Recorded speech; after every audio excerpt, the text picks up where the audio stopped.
Next question, this is gonna be another long one. All right, what are the key factors for a study to become strongly supported?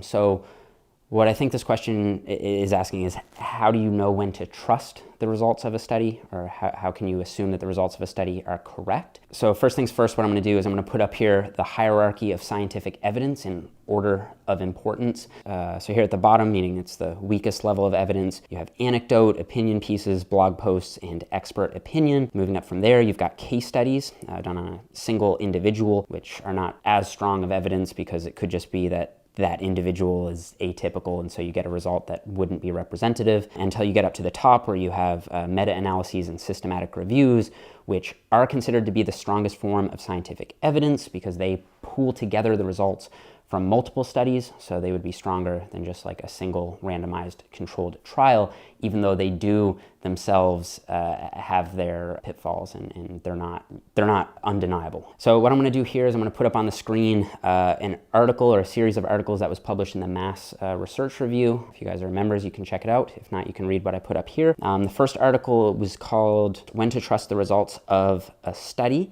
And I'm just going to quickly read some of this here. So they say findings of individual studies are not nearly as trustworthy as many people would like to believe. There are a variety of ways to wind up with false positive results, and the publishing system more heavily rewards positive results. I mean, there's a lot of false positives. So basically what they say, the most simplest and most straightforward things to look for are large effect sizes, which is basically exactly what it sounds like. Say in a exercise science study, actually a large amount of muscle growth.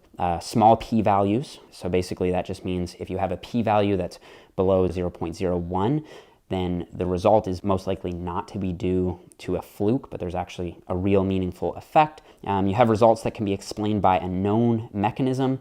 So if you see a study, let's just say for example, where one group ate juicy fruit gum and you had another group eat spearmint gum, and the juicy fruit gum saw 5 times the gains of the other group, that would be a really weird finding that you wouldn't expect to have a mechanism for. Like there's nothing in juicy fruit gum in that flavor that you'd expect to drive muscle growth. So you'd want to look at that with probably more of a skeptical eye. And then there's also no other studies to support that or any mechanism at all.